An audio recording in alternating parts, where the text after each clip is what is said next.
Au nom du Père et du Fils et du Saint-Esprit. Amen.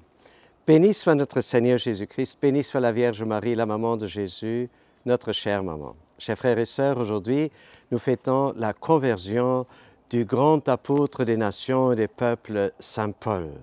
Il n'était pas toujours ce grand apôtre, il était d'abord scribe pharisien. Il était le persécuteur des chrétiens ou du nouveau chemin, comme on appelait les adeptes de Jésus dans le tout premier temps. Alors il avait déjà ordonné la mort d'Étienne, donc il y avait du sang sur ses mains. Il était en route pour en arrêter et peut-être tuer d'autres chrétiens en plus, alors qu'il fait la rencontre avec Jésus sur le chemin de Damas. Et voilà ce qui est surprenant. Jésus lui parle directement. « Saül, Saül, pourquoi me persécutes-tu » ?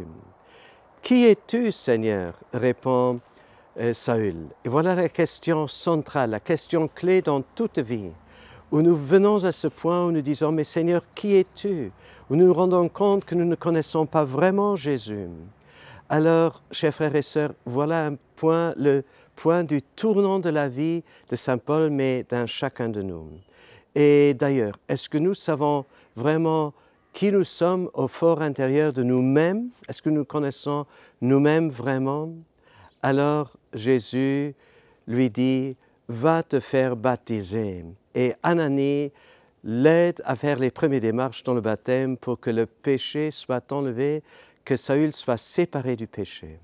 Et alors sa vraie vocation commence, même s'il est déjà un peu plus vieux, pas trop vieux quand même, mais il deviendra un instrument de choix dans les mains de Dieu. Ce qui est vraiment surprenant, c'est que Dieu peut se servir de nous même en dépit de nos anciens péchés. Comme Saül, il était un meurtrier et pourtant Dieu l'a gardé et il a choisi pour devenir un grand apôtre, pour évangéliser, pour répartir la bonne nouvelle. Que par l'intercession de Saint Paul, nous puissions trouver notre vraie identité et d'entendre l'appel de Dieu pour notre vie, au nom du Père et du Fils et du Saint-Esprit. À nous tous, une bonne, une sainte journée.